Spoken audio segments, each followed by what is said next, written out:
Hello दोस्तों, कैसे हैं आप लोग? बढ़िया है ना? दोस्तों, जैसे कि हम लोग 9 क्लास का ज्योग्राफी एनसीईआरटी में स्टार्ट किया है। तो आज हम लोग का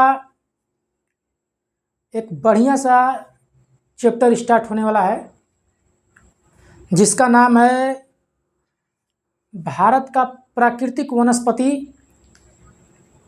एवं वन्य प्राणी। क्या नाम है? भारत का प्राकृतिक वनस्पति एवं वन्य प्राणी। ठीक, तो उम्मीद करते हैं कि जो भी हम वीडियो पिछला शेयर किए हैं, जो भी वीडियो हमारा है, उम्मीद करते हैं कि आप लोग देख लिए होंगे। तो दोस्तों, बिना लेट किए हुए और अपने पढ़ाई की तरफ चलते हैं, क्योंकि रोज़ अगर 5 मिनट भी देंगे अगर आपको इधर उधर का टाइम, तो ज़्यादा वेस्ट हो जाएगा। जबकि हमारा एनसीईआरटी का एम है कि कम दिन में ख़त्म कर दें, कम पेज में ख़त्म कर दें। इसलिए हम ये बैच लाए हैं, ताकि जल्दी से जल्दी आपका एनसीईआरटी कंप्लीट हो जाए, आपको एनसीईआरटी का जो टेक्स्ट बुक है वो ना पढ़ना पड़े। ठीक, तो जैसे कि आज हम लोग का चैप्टर है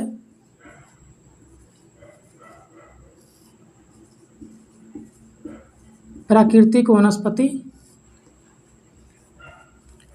एवं वन्य प्राणी। ठीक, ये हमारा आज का चैप्टर है। सबसे पहले जानते हैं कि वनस्पति क्या है, इसके संग प्राकृतिक वनस्पति क्यों लगा है। वनस्पति क्या चीज़ है? पेड़ पौधे देखे होंगे, घास देखे होंगे, छोटी छोटी झाड़ियाँ देखे होंगे, जो हम लोग के आसपास है उसको देखा जाए तो हम लोग या तो उसको सींचते हैं या फिर उसका कुछ सुरक्षा करते हैं, तब जाकर के उतना बड़ा होता है। ऐसे छोड़ देंगे तो गाय भैंस ये सब जा कर के उसको खा जाएगा, वो विकास नहीं करेगा, वृद्धि नहीं करेगा, वहीं पे ख़त्म हो जाएगा। यानी कि कहा जाए तो प्राकृतिक वनस्पति यानी कि जो प्राकृतिक वनस्पति का मतलब पेड़ पौधा घास झाड़ियाँ जो भी आप देख रहे हैं वो क्या है? वनस्पति है।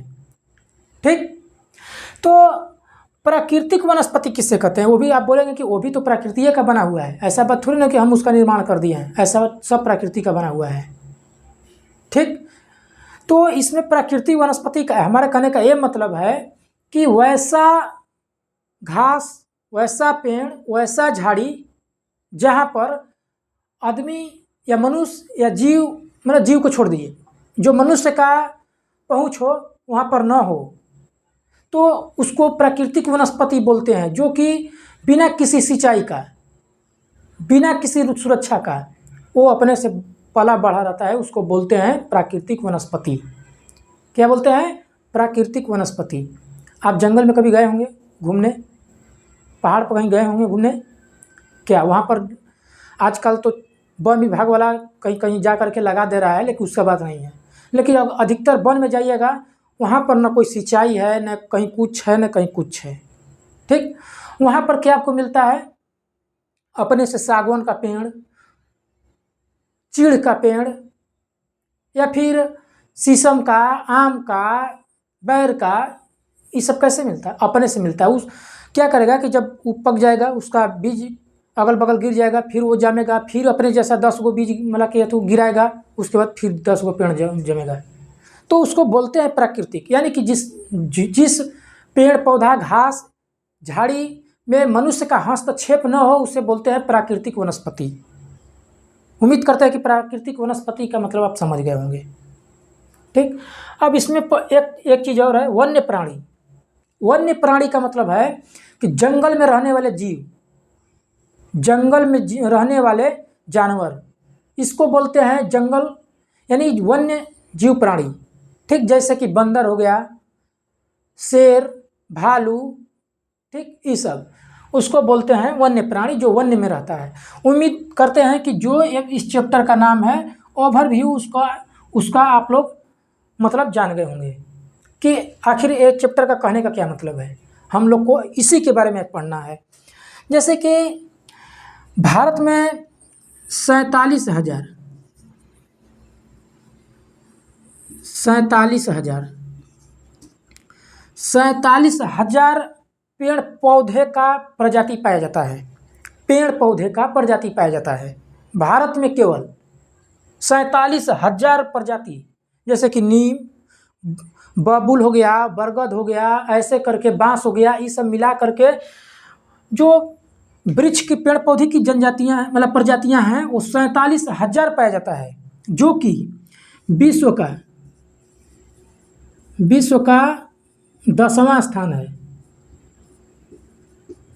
क्या है? विश्व का 10वां स्थान है। वहीं एशिया में देखा जाए, एशिया में जो है इसका स्थान 4था है। यानी कि जो 47,000 प्रकार की प्रजातियां हमारे भारत में वृक्ष या पौधा का पाया जाता है, वो विश्व का 10वां स्थान है, एशिया का 4था स्थान है। ठीक, उसी प्रकार भारत में लगभग 90,000 जीव जंतु का जातियां पाया जाता है। और उसी के साथ जीव जंतु, ठीक, उसी के साथ लगभग 4300 के लपेट में 4,000 कुछ के अप्रोक्स है मछली का प्रजाति पाया जाता है। ठीक, उसी के करीब में कुछ पुष्प का भी प्रजाति पाया जाता है। ठीक, ये ओवरऑल एक बेसिक डिटेल हुआ हमारा। ठीक, अब चलते हैं मुख्य चैप्टर की ओर। जैसे कि हमारा जो वनस्पति है, वनस्पति के प्रकार देखते हैं। ठीक, वनस्पति का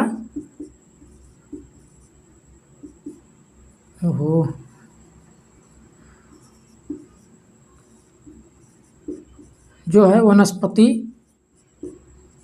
का प्रकार। ठीक, एक है उष्णकटिबंधीय,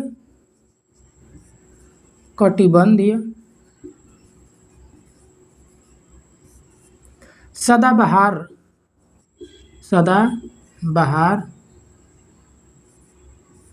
वन। ठीक, दूसरा वाला है उष्णकटिबंधीय,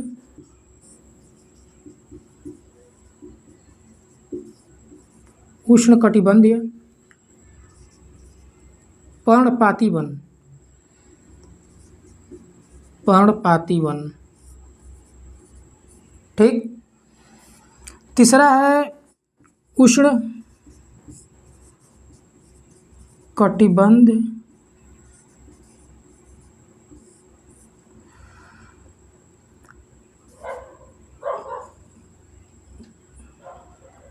झाड़ियाँ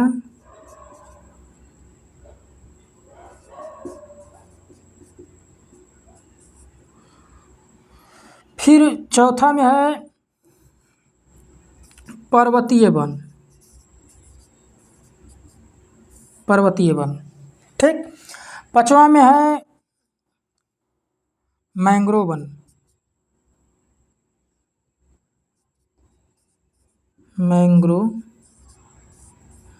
वन। यानी कि ये जो वन है वो लोकेशन के अनुसार तय किया गया है कि उष्णकटिबंधीय सदाबहार वन कहाँ पाया जाता है, उष्णकटिबंधीय पर्णपाती वन कहाँ पाया जाता है, उष्णकटिबंधीय जो कटीली झाड़ियाँ हैं, कटीली,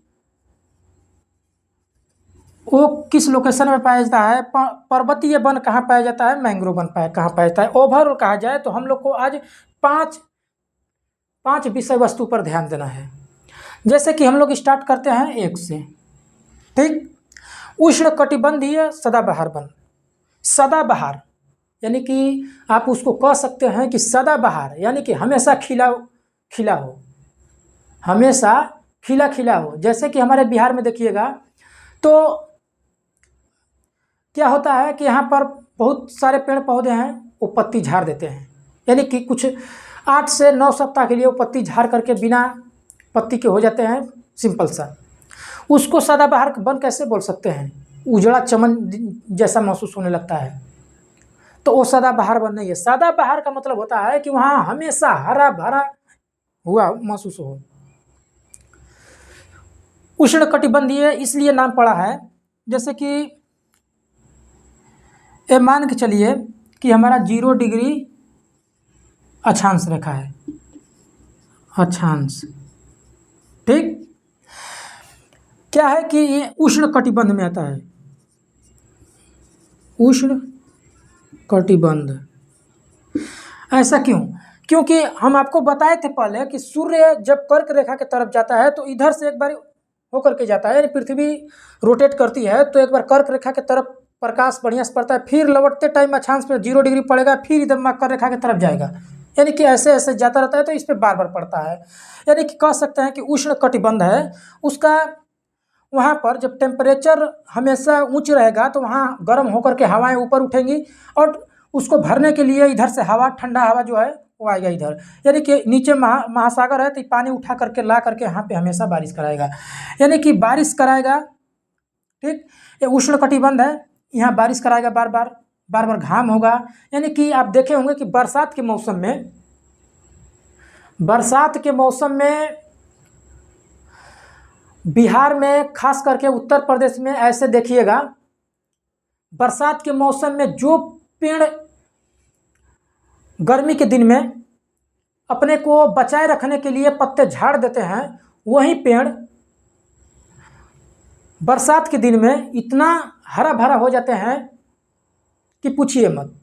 तो बताइए कि एक 4 महीने के लिए बारिश हो रहा है तो ऐसा पेड़ महसूस हो रहा है कि पूरा चारों ओर से छायादार है, जबकि यहाँ पे रोज बारिश होता है, रोज घाम होता है, हमेशा टेम्परेचर ऊंच रहेगा, हमेशा बारिश होगा। यानी कि जब हमेशा बारिश होगा तो वहाँ का जो पेड़ पौधा है हमेशा लदा पदा रहेगा अपने कली से, फूल से, पत्ती से, यानी कि वो हमेशा सदाबहार रहेगा। यानी कहने का ये मतलब है कि जो इस साइड पड़ेगा तो वन, ऐसे इस साइड वो हमेशा हरा भरा रहेगा। यानी कि उष्ण कटिबंध का मतलब समझा दिए कि जो 0 डिग्री अक्षांश रेखा है उसके अगल बगल उष्ण कटिबंध है, उसको बोला जाता है, ठीक। सदाबहार वन का मतलब कि हमेशा वो हरा भरा हो, ठीक। जैसे कि हमारा भारत का लोकेशन ले लीजिए, ऐसे है, ठीक। ए वाला एरिया में क्या होता है, ए वाला एरिया में ये हमारा क्या है कि ऐसे वाला एरिया में उष्ण कटिबंधीय, यानी कि इसके कितना करीब है, देख रहे हैं, इस वाला एरिया में हमेशा बारिश होते रहता है, जिसके कारण हमेशा वहाँ पर हरा भरा होता है। इसमें कई प्रकार के जीव भी पाए जाते हैं, अनेक प्रकार का जीव पाया जाता है। यानी कि कह सकते हैं कि सदाबहार वन में जो जीव हैं, जंतु हैं, कीड़ा है, वो ज़्यादा रहते हैं क्योंकि हमेशा हरा भरा रहता है, ठीक। एक खास करके हमारे जो तमिलनाडु वाला एरिया है, ठीक, केरल कर्नाटक वाला एरिया है, फिर एक केरल वाला है, एक तमिलनाडु वाला एरिया है। यानी कि इधर बोला जाए तो हमेशा बारिश होता रहता है, इधर हमेशा सदाबहार वन पाए जाते हैं, ठीक। लगभग हमारा उष्ण कटिबंध या सदाबहार वन का मतलब आप समझ गए होंगे। किस लोकेशन में पाया जाता है, इस वाला लोकेशन में। उसके साथ साथ जो आप इधर देख रहे होंगे, इसको थोड़ा सा मिटा देते हैं आपको समझाने के लिए, टॉपिक आप डाल लिए होंगे, ठीक। अब इधर देखिएगा तो ये अरुणाचल प्रदेश वाला एरिया है, अरुणाचल प्रदेश वाला एरिया, ठीक। तो क्या होता है कि इस वाला एरिया में आपको कल बताए थे कि बारिश जो होता है इधर चारों ओर पहाड़ है, जिसके कारण इधर से हवा इंटर कर जाता है लेकिन निकल नहीं पाता है, जिसके कारण हमें घनघोर बारिश होता है। दूसरा कारण कि ये जो 0 डिग्री है उससे काफ़ी दूर उठना पड़ जाता है, कुछ टेम्परेचर इस तरह लो रहेगा, ऊपर से बारिश हो गया। यानी कि कह सकते हैं कि ये वाला एरिया में भी सदाबहार वन पाए जाते हैं, सदाबहार वन इस वाला एरिया में, इस वाला एरिया में पाए जाते हैं। लगभग ये हुआ आपका कर्नाटका, केरल, तमिलनाडु, इसी वाला जो एरिया में है वो बारिश ज़्यादा होता है और सदाबहार वन पाए जाते हैं। जैसे कि अब देखे होंगे रबड़, रबड़ का पेड़, रबड़ का पेड़ जो ये है सदाबहार वन, यानी कि हमेशा खिला खिला रहता है। ठीक, उष्णकटिबंधीय हम आपको बता दिए। ठीक, अब उष्णकटिबंधीय पर्णपाती वन। पर्णपाती मतलब क्या होता है? पर्णपाती का मतलब होता है कि जो अपना पत्ता को झाड़ दे। किसको बोला जाता है? उष्णकटिबंधीय पर्णपाती वन। पर्णपाती मतलब अपना पत्ता झाड़ दे। अच्छा एक बात बताइए, पेड़ पौधे अपने पत्ता क्यों झाड़ते हैं? देखे होंगे उत्तर प्रदेश, बिहार, ऐसे हम लोग वाला एरिया में जो लगभग मध्य प्रदेश का एरिया है, आप देखे होंगे कि पत्ता झाड़ करके साफ एकदम सुनसान हो जाता है, पूरा झंख मारने लगता है, नहीं कह सकते कि डरावना लगने लगता है। तो अब बताइए क्यों, ऐसा क्यों? क्योंकि हम लोग के तरफ बारिश जो होता है वो बोला जाए तो 70 सेंटीमीटर से 100 सेंटीमीटर के बीच में बारिश होता है, और इधर कितना होता है? 200 मीटर बारिश होता है, 200 सेंटीमीटर, इधर 200 सेंटीमीटर। ठीक, वही चीज़ हमारे की तरफ क्या होता है कि 70 से 100% बस अरे सेंटीमीटर पानी होता है। तो गर्मी के दिन में जब बारिश नहीं होता है, तपन के दिन में, तो पेड़ पौधे क्या करता है कि वो अपना पत्ता झाड़ देता है ताकि उमस कम हो या फिर एनर्जी ज़्यादा ना खर्च करना पड़े, इसीलिए झाड़ करके उसको ख़त्म कर देता है। इस तरह जीवित रहता है, अपने ऊर्जा को बचाए, अपने पानी को बचाने के लिए उझाड़ देता है। ठीक, आपको उष्णकटिबंधीय सदाबहार वन में दो चीज़ देखने को मिलेगा। जैसे कि देखिए, उष्णकटिबंधीय पर्णपाती वन, पर्णपाती। ठीक, इसमें दो चीज़ देखने को मिलेगा। पहला, आर्द्र,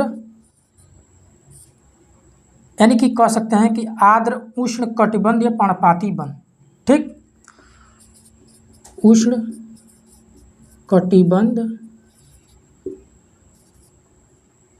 पर्णपाती वन। ठीक, एक होता है शुष्क उष्णकटिबंधीय पर्णपाती वन। ठीक, अब इसका मतलब समझ लेते हैं कि आर्द्र उष्णकटिबंधीय पर्णपाती वन क्या है या शुष्क उष्णकटिबंधीय पर्णपाती वन क्या है। अब देखिए, आर्द्र का मतलब समझा देते हैं और शुष्क का मतलब समझा देते हैं। ठीक, आर्द्र मतलब क्या होता है कि जब कोई चीज़ भींगा भींगा हो, जैसे कि भींगा भींगा, जैसे कि मान के चलिए कि कोई ज़मीन है, वो ज़्यादातर देखते होंगे कि भींगा होगा, मतलब भींगा रहता है, जैसे भी भींगा हो, ओस पड़ के भींगा हो या पानी होके भींगा हो, जैसे कि मतलब कि जैसे भी भींगा हो। तो आर्द्र का मतलब होता है कि हमेशा गीला हो, गीला हो। ठीक, और शुष्क मतलब क्या होता है? शुष्क मतलब सूख गया हो, यानी कि सूखा हो, सूखा हो। ठीक, यानी कि आप आर्द्र उष्णकटिबंधीय पर्णपाती वन का मतलब समझ गए। आर्द्र मतलब क्या होता है कि गीला हो, और शुष्क मतलब सूख गया हो।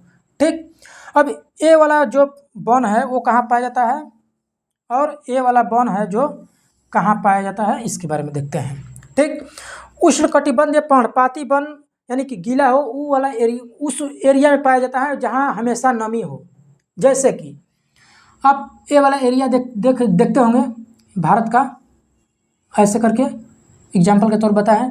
जैसे कि जो हिमालयन रेंज ऐसे बताए थे आपको, ऐसे जो इस वाला एरिया में आपको पेड़ पौधा पाया जाएगा ऐसे, या फिर उत्तराखंड वाला एरिया में, हिमाचल प्रदेश वाला एरिया में, ठीक, पाया जाएगा।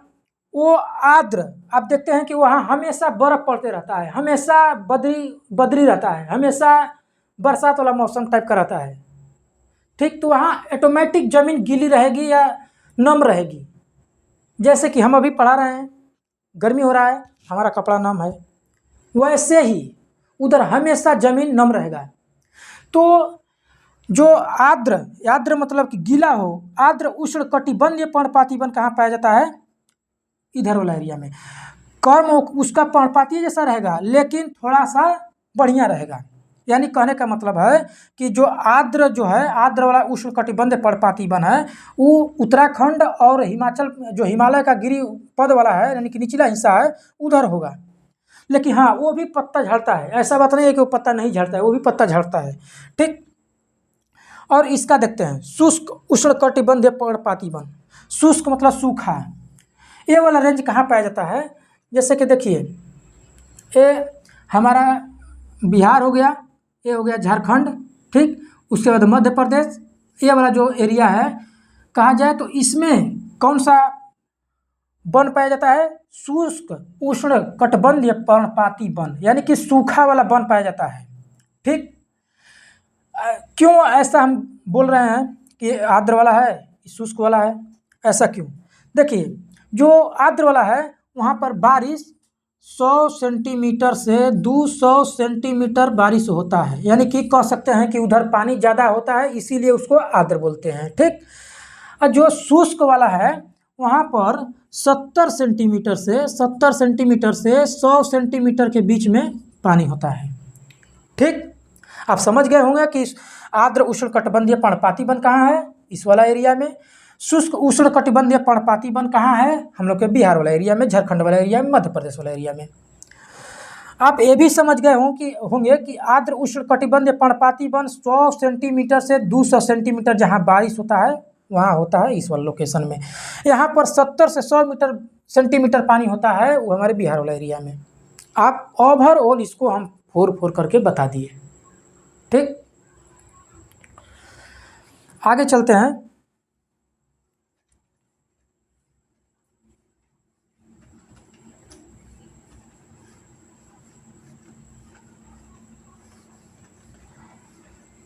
जैसे कि अब अगला वाला जो है वो है उष्ण कटिबंधीय झाड़ियाँ एवं कटीली झाड़ियाँ। उल्टा थोड़ा सा लिख दिया है, इसको मिटा देते हैं। कटीली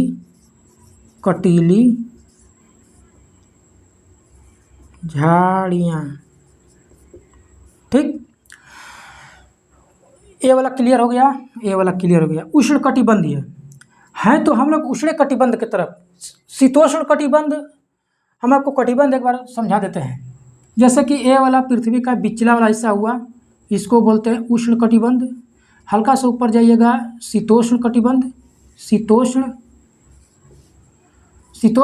और जो ध्रुव के पास जाइएगा, जहाँ सूर्य का एकदम न्यूनतम किरण पड़ता है वहाँ पे शीत कटिबंध। ठीक। उसी तरह है इधर भी है शीतोष्ण कटिबंध। इसको उपोष्ण कटिबंध भी बोलते हैं, शीतोष्ण कटिबंध। इधर है शीत कटिबंध। आपको समझा दिया। यानी कि हम लोग का ज़्यादातर एरिया पड़ता है उष्ण कटिबंध में, कुछ एरिया पड़ जाता है शीतोष्ण कटिबंध में, जो कि हिमालय और जम्मू कश्मीर वाला एरिया है। ठीक। तो उष्ण कटिबंधीय कटीली झाड़ियाँ। अब राजस्थान में देखे होंगे, राजस्थान के जैसलमेर। अगर भारत को छोड़ दिया जाए तो सऊदी अरब वाला रेंज में आप जरूर शॉर्ट वीडियो या किसी तरह देखते होंगे। वहाँ पर बालू का रेतिका होता है, यानी बालू होता है।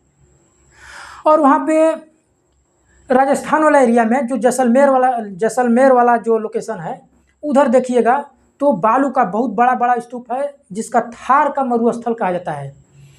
मरुस्थल उसे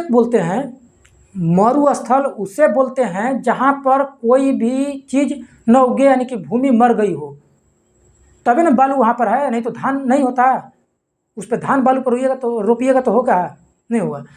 तो उधर क्या होता है कि उधर पानी नहीं होता है। उधर क्या होता है कि जो राजस्थान वाला एरिया में है, ई वाला एरिया में, गुजरात और राजस्थान वाला एरिया में, उधर पानी बहुत कम होता है। मतलब कि 70 सेंटीमीटर से भी कम। उधर क्या होता है कि 70 सेंटीमीटर से भी बारिश कम होता है। उसी के कारण जो राजस्थान और गुजरात वाला एरिया है वहाँ पर जैसे कि कह सकते हैं कि अब झाड़ी में आपको बांस आएगा, झाड़ी में छोटे छोटे बेर का जो पेड़ होता है वो आएगा, ऐसे करके उधर झाड़ियाँ पाया जाता है। ठीक, उधर उसके बाद आप देखे होंगे तो ऐसे करके कुछ पेड़ रहता है, ऐसे करके ऐसे करके ऐसे करके ऐसे करके रहेगा, ऐसे करके रहेगा। ये इसमें बूंदा बूंदा कंटीला टाइप का होता है, नागफनी इसको बोलते हैं। ये वाला जो छोटा छोटा छोटा छोटा है उधर ही मिलेगा। और देखेंगे तो उधर हमेशा टेम्परेचर इतना हाई रहता है कि पानी नहीं मिलता है। तो ये लोग क्या करते हैं कि इसका पत्ती जो होता है बहुत छोटा छोटा होता है, उसका ताना होता है बहुत छोटा छोटा होता है। क्यों? वहाँ एक खेजड़ी का पेड़ होता है, जो आप सीटेट का परीक्षा देने जाइएगा तो खेजड़ी का पेड़ बहुत पॉपुलर है। ठीक, खेजड़ी के पेड़ में क्या है कि चाहे उधर का कोई भी वृक्ष हो, वो पानी को खोजने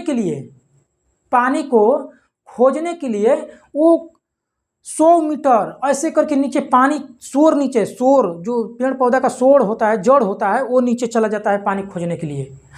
तो उधर पानी को बचाने के लिए उधर का जो पेड़ का पत्तियां होता है वो छोटा छोटा होता है, ताकि हम लोग का एनर्जी बचे, इसलिए उन लोग जो पेड़ पौधा होता है उसका छोट पेड़ का पत्ती होता है।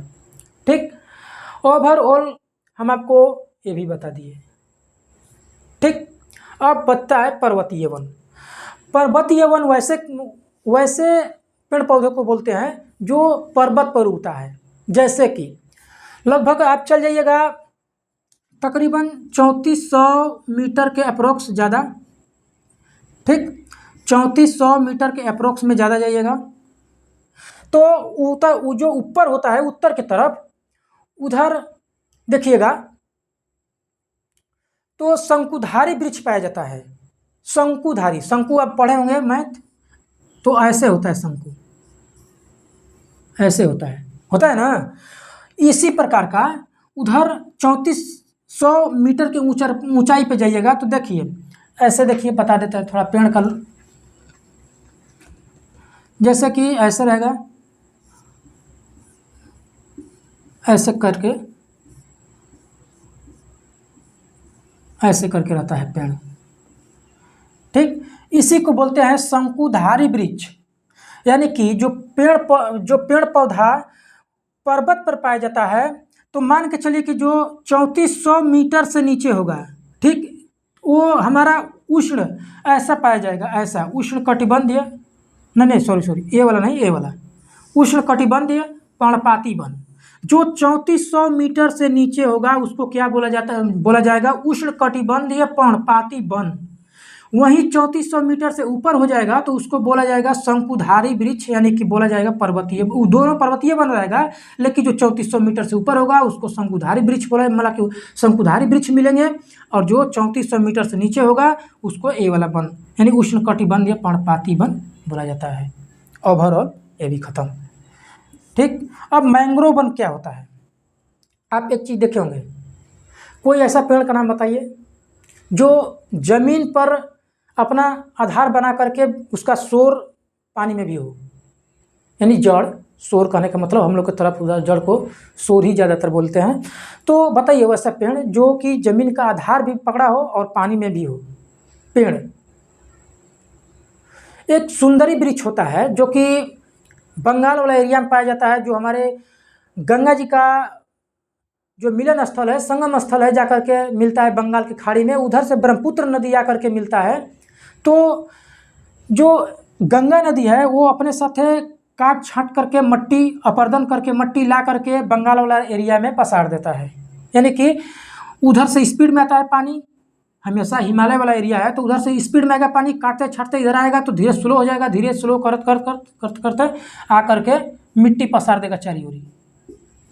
इधर जो ब्रह्मपुत्र नदी है वो ब्रह्मपुत्र नदी भी अपने तरफ से माटी कंकड़ पत्थर ला करके यहीं पर बिछा देता है। अब इस पे उग गया, द्वीप टाइप का बन गया, उग गया इस पे पेड़ पौधा। यानी कि जो डेल्टाई वाला एरिया है, डेल्टाई वाला एरिया में जो पेड़ पौधे होते हैं उसको बोला जाता है मैंग्रोव वन। ठीक, मैंग्रोव वन में बाघ मिलते होंगे, मिलते हैं, होंगे क्या, मिलते हैं। उधर बाघ रिजर्व यानी टाइगर रिजर्व भी घोषित किया गया है जो मैंग्रोव वाला एरिया है। ओवरऑल हम आपको ये भी बता दिए। अब आपका क्या बचा, वन्य प्राणी। पढ़ाने से पूर्व बताए थे आपको, पढ़ाने से पूर्व हम आपको बताए थे कि वन्य प्राणी भी बोले थे कि वन्य प्राणी भी पढ़ाएंगे। वन्य प्राणी, वन्य प्राणी का मतलब होता है कि जंगल में रहने वाले जीव। ठीक, जैसे कि हमारे लोकेशन के अनुसार, हमारे लोकेशन के अनुसार जीव जंतु में विभिन्नता पाया जाता है। आदमी में भी विभिन्नता पाया जाता है, जीव जंतु आदमी सब में विभिन्नता पाया जाता है। वहीं एक अंग्रेज को देखिए, उसका चमड़ी देखिए और हम लोग का चमड़ी देखिए, कोसों अंतर पड़ जाएगा।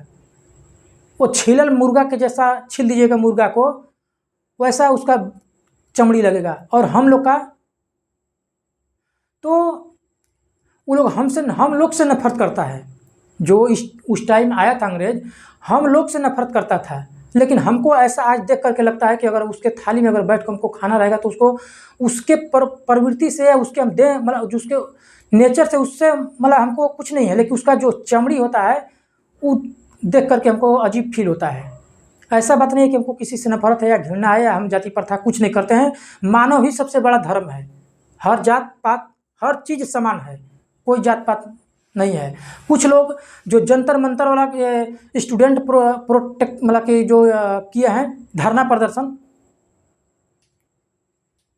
तो उसमें क्या है कि कुछ लोग उसको बहुत बोल रहे हैं कि मुस्लिम किया है, कुछ लोग बोल रहे हैं कि SC ST वाले किए हैं, कुछ बोल रहा है कि एक सिख वाला किया है। अच्छा बताइए आप लोग, आप पंडित घर में जन्म लिए हैं, अगर हम गलती बोल रहे होंगे, अगर अच्छा शिष्टाचार मिला होगा आपको बचपन में, तो बताइएगा। वहाँ पर जंतर मंतर में जाके प्रोटेस्ट जो कर रहे हैं, उस समय हमसे थोड़ा जबान लड़खड़ा गया था उस समय।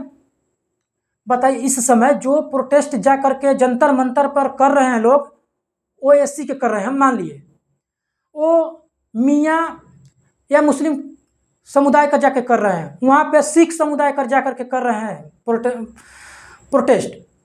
ठीक, तो आप बताइए, आप राजपूत हैं, ब्राह्मण हैं, हमको आपसे दुश्मनी, आपसे मैं बोल दिया ना कि नहीं मानव सबसे बड़ा धर्म है, लेकिन आपने क्या स्टेटस डाल रहे हैं व्हाट्सएप पर कि वहाँ पर जा कर के हिंदू मुस्लिम और प्रेमानंद जी महाराज को गाली दे रहा है, लेकिन वैसा है नहीं।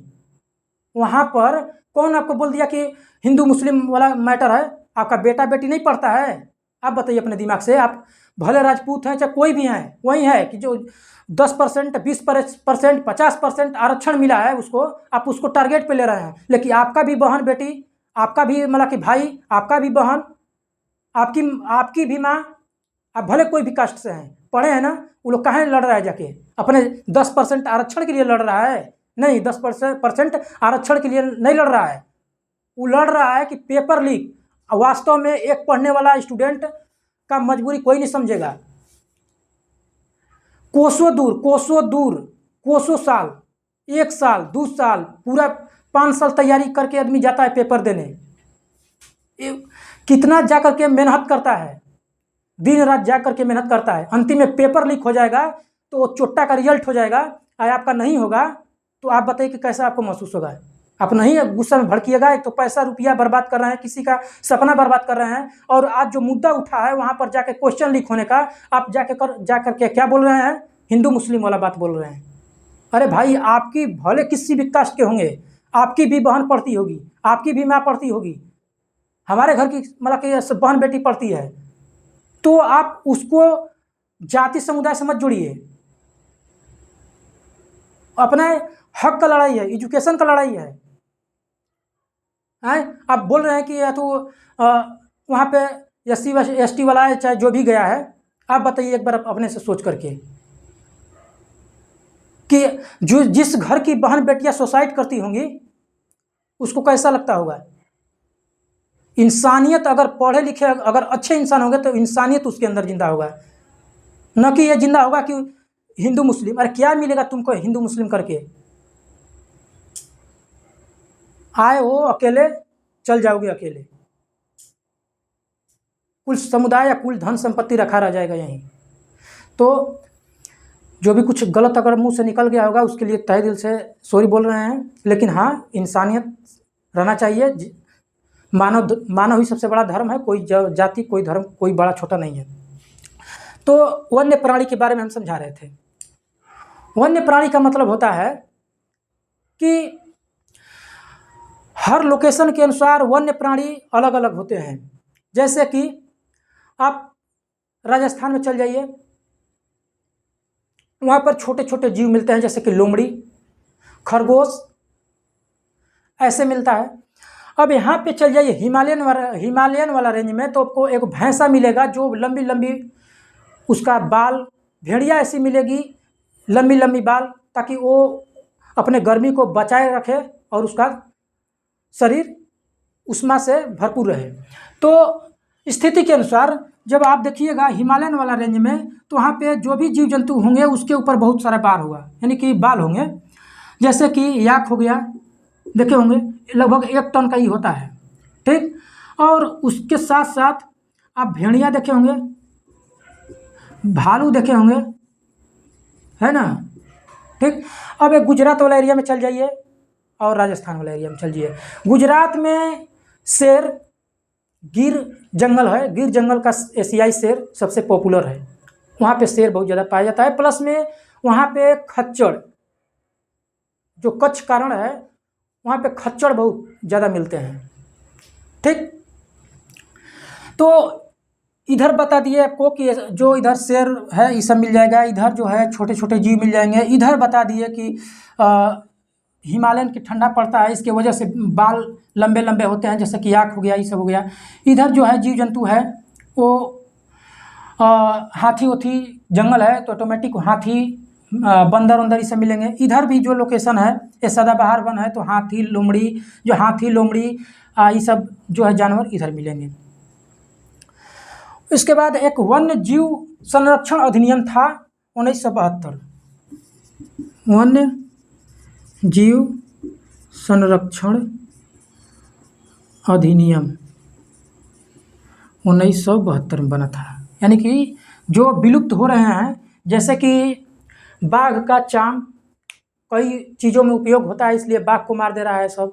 जो असम वाला एरिया है, एक सिंह का जो है गैंडा, उसको सींग के लिए मार दिया जा रहा है। मोर को उसके पंख के लिए मार दिया जा रहा है। उसी को बचाने के लिए वन्य संरक्षण अधिनियम 1972 आया, ठीक। इसी के साथ हम लोग का आज चैप्टर ए वाला जो है ख़त्म हुआ, ठीक। उम्मीद करते हैं कि जो भी चैप्टर पढ़ाए हैं वो जो अच्छा से समझ में आ गया होगा। जो भी अगर मुख्य बिंदु से हमारे आज थोड़ा सा बोल दिए, जंतर मंतर का जो घटना हुआ है, तो अगर किसी के दिल पर लगा होगा, खैर हम इंसानियत का बात बोले हैं, जो भी अगर इंसानियत होगा वो समझ गया होगा। नहीं तो जो अगर स्पेशली जन्म लिया है जाति पंथ के लिए, समुदाय के लिए, तो भाई उसका हम क्या कर सकते हैं। लेकिन हाँ, मैं किसी को टारगेट में ले करके नहीं बोले हैं, ठीक। आप कोई भी कास्ट से हैं, सब हमारे भाई हैं, सब हमारे मित्र हैं, हर जात सब समान है, कोई हमारा दुश्मन नहीं है, ठीक। तो इसी के साथ हमारा आज का वीडियो समाप्त हुआ, हमारा क्लास आज का समाप्त हुआ। इसी के साथ हम लोग ये क्लास आज यहीं एंड करते हैं। मिलते हैं कहीं अगला दिन। धन्यवाद।